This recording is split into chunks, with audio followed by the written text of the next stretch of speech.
Greetings and welcome back to the Galley of the Sun. So today I'm going to make another controversial dish. So the last episode that we filmed was Chicago-style deep dish pizza. There's a debate out there. Is it pizza? Is it a casserole? Blah, blah, blah. Doesn't matter, it's delicious. Well, today we're making Cincinnati-style chili, which isn't really a chili. It is seen as one of the most controversial dishes out there. So back in the 1920s, Greek immigrants moving into the Cincinnati area opened restaurants, and they came up with what became Cincinnati-style chili, which is more really like a Greek pasta sauce than it is a Texas chili. But once again, doesn't matter what you call it, it's delicious. The Smithsonian has named it one of the 20 most iconic foods in America. And now that I know that, I'm going to have to cook all 20 of those. So you'll see those in future episodes. Now, it's unique in the chili world because there are, outside of onions, there's no vegetables in it. And the spice mixture that goes in it just makes it outstanding and very unique. It doesn't matter which type you're going for. There's over 250 restaurants that specialize in Cincinnati-style chili. Every one of them, you're going to find a few things alike. You're going to find allspice in it. You're going to find cinnamon. You're going to find cloves. And though it's said that none of those restaurants put chocolate into their chili, if you look up a recipe online for either Cincinnati-style chili, skyline chili, 9 times out of 10, you're going to see chocolate in the recipe. Now, I have made this probably a dozen times. We absolutely love it. And I put chocolate in there. So we're going to be putting some of this 70% dark chocolate into this chili. It gives it just that incredible, unique flavor. Another thing special about Cincinnati-style chili, there's 2 ways to serve it, and neither of them are in a bowl. It's either A, done on top of pasta, and then served in a whey system, which I'll explain in a second, or it is served on top of a hot dog and covered with cheese. Let's talk about the whey system. There's even controversy in the whey system. Cincinnati-style chili is served either 2-way, 3-way, 4-way, and here's where the controversy is, 4-way with beans, or 5 ways. 2 ways is spaghetti and chili. Done. 3 ways is spaghetti, you got your chili, and then you have your cheese. 4 ways is spaghetti, then your chili, then either onions or kidney beans, and then the cheese on top. So the places that have 4 ways beans is the Bean-Wise. Other restaurants just have it 4-way and you have a choice between either the beans or the onions. And then 5 ways is spaghetti, chili, onions, beans, and then the cheese. So today we're going to make both 4-way chili and we're going to make chili dogs. So let's get started. I've got all my ingredients out in front of me and the amounts are down in the bottom. There are a lot of ingredients. 16 in total with the recipe that we're using today. And that's just the chili. So let's get started. Over to the stove we go. Now, though it has 16 ingredients, it is pretty damn easy to make. So I got my Dutch oven here, get my heat up to about medium-high. First ingredient, ground beef. Now, you know us here at the Galley of the Sun, we like to put a little extra something to it. So we're using our aged ground beef. In with the ground beef goes a couple cups of onion. So I'm going to use most of this and reserve some so we can have our 4-way chili later. Now we simply get this browned. Now, I expect plenty of comments on this episode because just starting off from the beginning, a lot of recipes out there will have you take your ground beef and boil it in beef stock. I've tried a couple different recipes. I've told you we've made this plenty of times before. This one seems to work pretty well, where we brown it first, then we drain it, then we get that beef stock in there.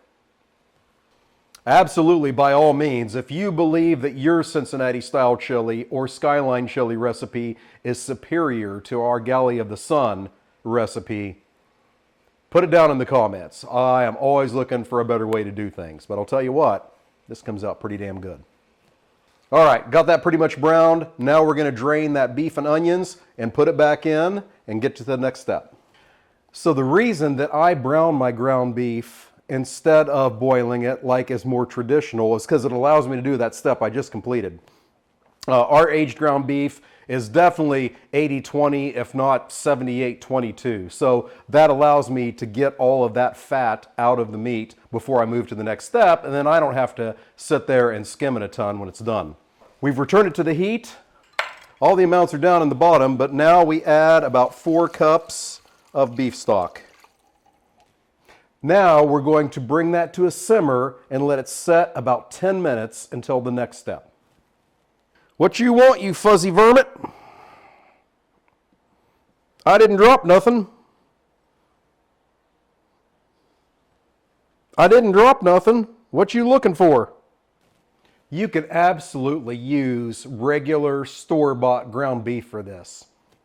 But I'll tell you, the way that the flavor profile is on this, the umami of that aged ground beef is just going to push this to the next level. It is absolutely worth it to sell a spare organ or two to get yourself a dry ager. It is just a game changer in all your cooking. So the beef has been simmering for 10 minutes in that beef broth. Now we add the rest of the ingredients. I'm not going to sit here and tell you amounts. They're down in the bottom. I'm going to screw it up because, like I said, there's 16 ingredients to this. So in goes an entire can of tomato sauce. So we're still in the pretty typical chili range. Some chili powder, okay. Some garlic. You know we weren't going to cook without garlic. A little bit of cumin. Still pretty traditional. Salt. Cayenne. Some unpronounceable war sauce.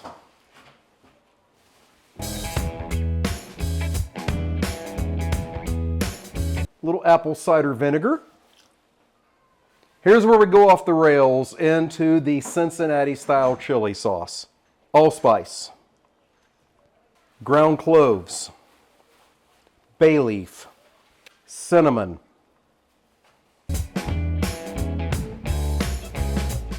and a ½ ounce of that grated chocolate, as I talked about at the beginning.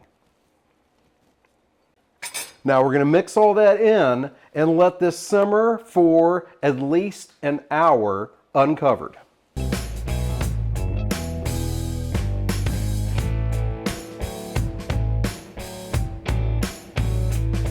Oh. And with all those ingredients, if you can imagine the aroma that just hit my pretty face, it is outstanding.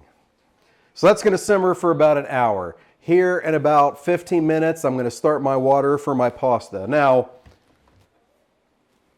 you Cincinnati purists, just deal with what's about to happen here, okay?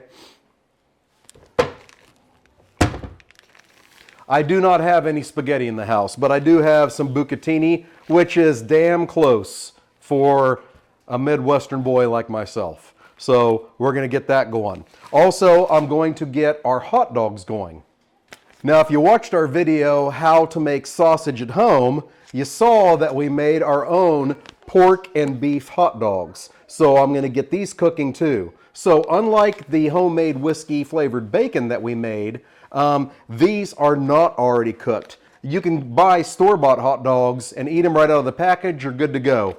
Nay, nay, moose breath with these. These need to be cooked. So I'm going to put these in the air fryer on roast for about 10 minutes.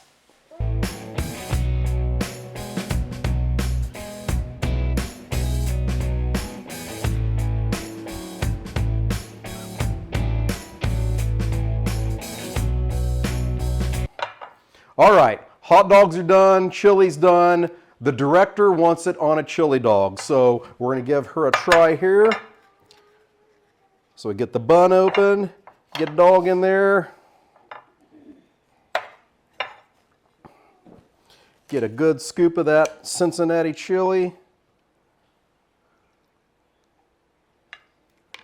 Top it with some cheese. And it is time for judgment. Director, please judge me.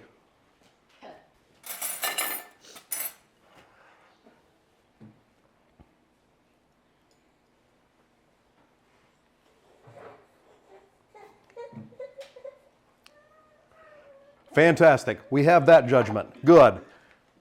Now I'm going to give it a try real quick. 4-way chili. We got our pasta. We got our chili. Some onions. And then top that with a healthy amount of shredded cheddar cheese. All right, we're going to let that set a little bit so I don't melt my face like Tammy just did. All right, let's give it a try.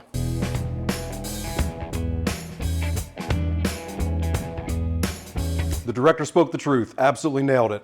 Hey, if you like what you saw today, make sure you hit that like button. You want to see more? Hit that subscribe button.